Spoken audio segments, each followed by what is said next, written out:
আসসালামু আলাইকুম। Hello everyone, welcome back to my channel. আজকের পর্বে ইউনিক এবং ক্রিস্পি মজাদার সহজভাবে একটি রেসিপি নিয়ে চলে আসলাম। রেসিপিটি হলো আলু ভাজা বা আলুর চানাচুর। ছোট থেকে বড় সকলেই এই রেসিপিটি পছন্দ করে থাকে এবং তৈরি করা খুবই সহজ। চলুন দেখে নেওয়া যাক। বিসমিল্লাহির রহমানির রহিম। নিয়ে নিচ্ছি 4টি আলু। আলুগুলোর খোসা ছাড়িয়ে নিতে হবে। আলুর খোসা ছাড়িয়ে নিয়ে নেওয়ার পর একটি গ্রেটারের সাহায্যে আলুগুলো গ্রেট করে নিতে হবে। এখানে চিকন যে গ্রেটারটা আছে তা দিয়ে গ্রেট করে নিচ্ছি। চিকন গ্রেটার দিয়ে গ্রেট করে নিয়ে নেওয়ার পর আমরা আলুগুলো পানিতে ভিজিয়ে রেখে দিচ্ছি এবং উপরের বড় অংশ দিয়ে আলুগুলো গ্রেট করে নিচ্ছি। আলুগুলো আমরা দুইভাবে গ্রেট করে নিয়েছি। সবগুলো আলু সেমভাবে গ্রেট করে নিয়ে নেওয়ার পর বলের মধ্যে আমরা ভিজিয়ে নিচ্ছি এবং আলুগুলো ভালোভাবে ধুয়ে নিতে হবে। এখন আমরা বড় একটি বলের মধ্যে দিয়ে আলুগুলো ভালোভাবে ধুয়ে নিচ্ছি। নর্মাল পানি দিয়ে আলুগুলো ধুয়ে নিয়ে নেওয়ার পর এখন আমরা একটি বলের মধ্যে নিয়ে নিচ্ছি ফ্রিজের ঠান্ডা পানি। ঠান্ডা পানির মধ্যে আলুগুলো দিয়ে দিতে হবে।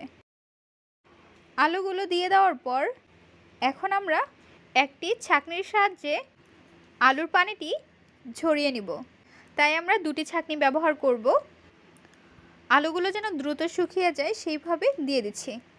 আলুগুলোর মধ্যে যেন পানি না থাকে, একদম ঝরঝরে হয়ে থাকে, সেইভাবে আপনারা ফ্যানের নিচে বা রোদে শুকিয়ে নিতে পারেন।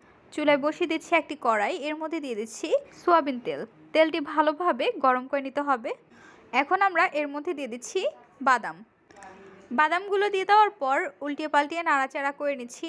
যখন বাদাম ভালোভাবে ভাজা হয়ে যাবে তখন বাদামগুলো উঠিয়ে নিতে হবে। এখন আমরা এর মধ্যে দিয়ে দিচ্ছি গ্রেট করে রাখা আলু। আলুগুলো আমরা নাড়াচাড়া করে নিচ্ছি। মিডিয়াম ফ্লেমে রেখে আলুগুলো ভেজে নিচ্ছি। যখন এর মধ্যে কালার চেঞ্জ হবে অর্থাৎ গোল্ডেন কালার চলে আসবে তখন আমরা আলুগুলো নামিয়ে নিব।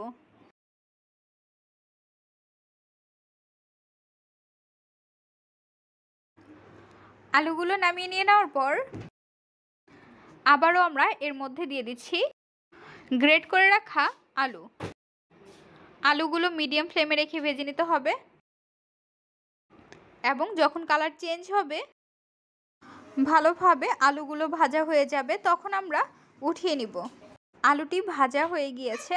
এখন আমরা একটি প্লেটের মধ্যে নিয়ে নিচ্ছি অল্প পরিমাণ বিট লবণ, সাধারণ লবণ এবং গুঁড়ো মরিচের গুঁড়ো। ভালোভাবে সবগুলো উপকরণ একত্রে মিক্সড করে নিতে হবে।